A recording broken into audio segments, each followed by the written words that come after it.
Ukraine destroys Russia's $220 million drone hub, blinding Crimea in minutes. In the early hours before dawn, Ukraine struck a single weak point Russia never expected to expose, turning one overloaded drone repair hub into the most costly loss Crimea has seen in months. A facility once considered untouchable collapsed in seconds, leaving Russia's surveillance network crippled, its defenses confused, and its commanders scrambling to plug a sudden 12-mile gap in their own airspace. What happened inside Kurovsky airfield was not luck. It was calculated, timed, and precision engineered over 58 days of watching for one moment of failure.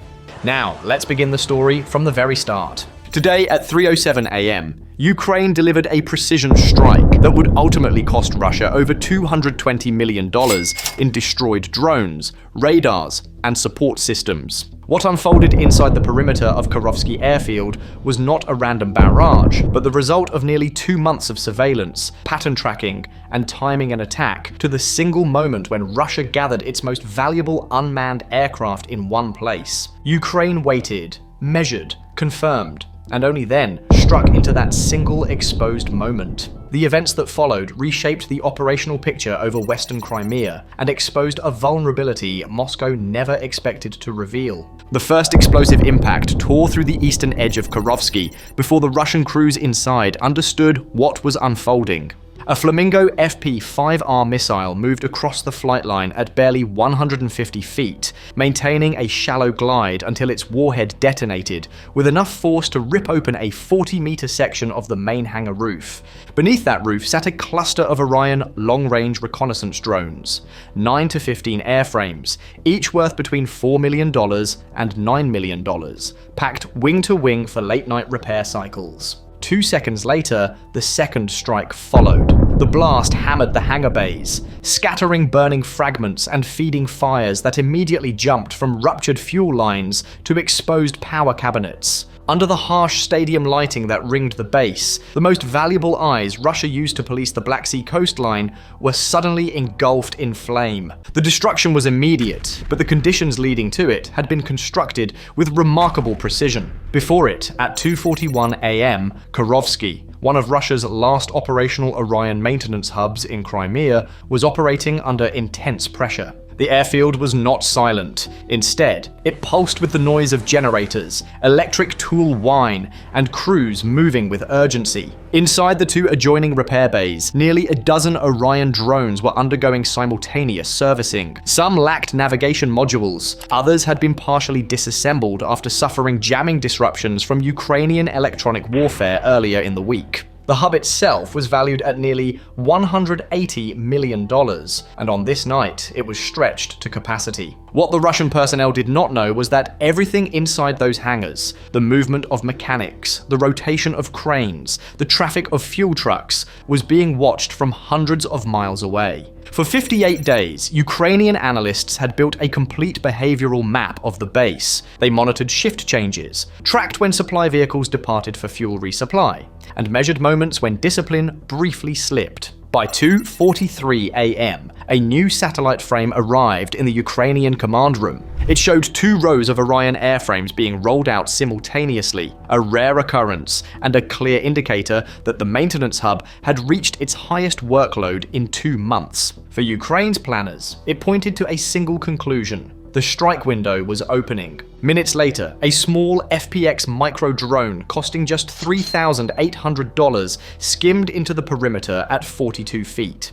Its role was provocation, not destruction. Within seconds of crossing the fence line, a Podon-1 electronic warfare truck jolted awake, blasting the sector with interference. A supporting S-400 auxiliary radar activated late, 2.8 seconds slower than its advertised response time. To most militaries, a delay of under 3 seconds would mean very little. But to Ukraine's targeting cell, it was the crack they had been waiting for. The type of anomaly that reveals exactly how far a defense network has been stretched. By 2:53 a.m., Ukraine launched the next step in its multi-layered plan. 2 Flamingo FP-4 missiles. These were older, slower, and intentionally imperfect systems. They flew low at roughly 180 feet, threading the terrain through dry riverbeds and abandoned orchards. The purpose of these FP-4S was simple. They were bait, intended to trigger Russia's air defense reaction and expose its behavior under stress,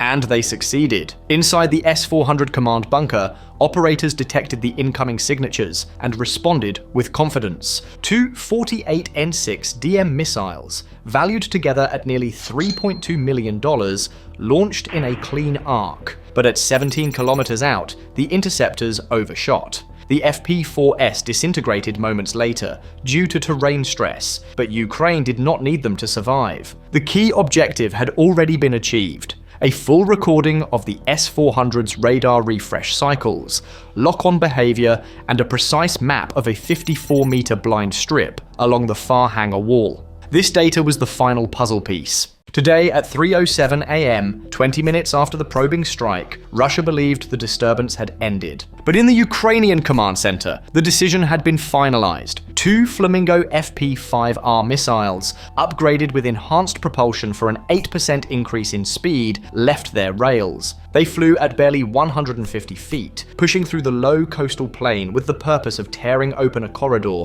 through Russia's layered shield. A nearby S-400 control station detected them and fired 40 N6 interceptors worth nearly $9 million.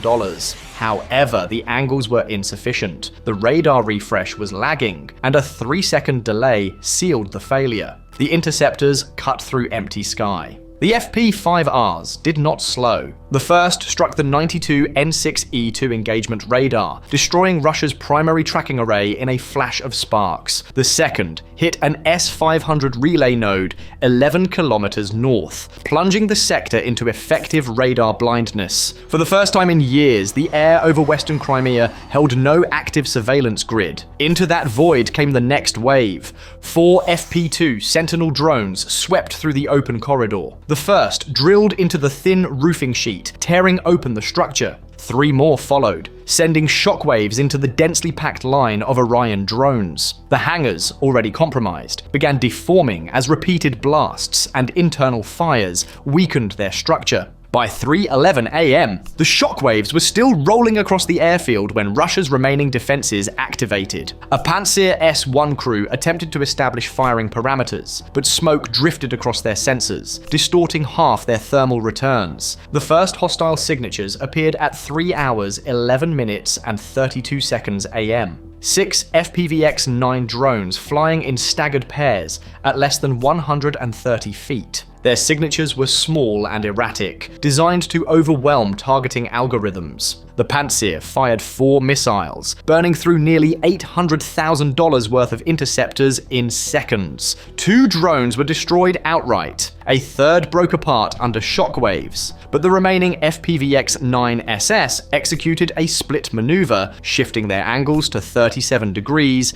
79 degrees, and 105 degrees. The targeting computers could not prioritize fast enough. A saturation warning appeared. Manual mode became necessary. Autocannons roared. Tracers lit the air. 2 more drones were shot down, but one FPV-X-9 slipped through the chaos and struck the Pantsir's primary sensor mast. The cabin screens froze instantly. The system was blind. Across the base, the Tor M2 battery attempted to engage what appeared to be a larger, slower drone at 80 feet. The crew fired a 9M331 missile. The detonation that followed created a swirling metal vapor cloud 470 feet wide. It was a decoy. The Tor battery had effectively blinded its own radar. At 3:19 AM, with the Tor struggling to read its own display, the real strike platforms arrived. 2 FP-2 Vanguard drones advanced behind the wall of debris, flying low at about 85 feet and close to 100 miles per hour.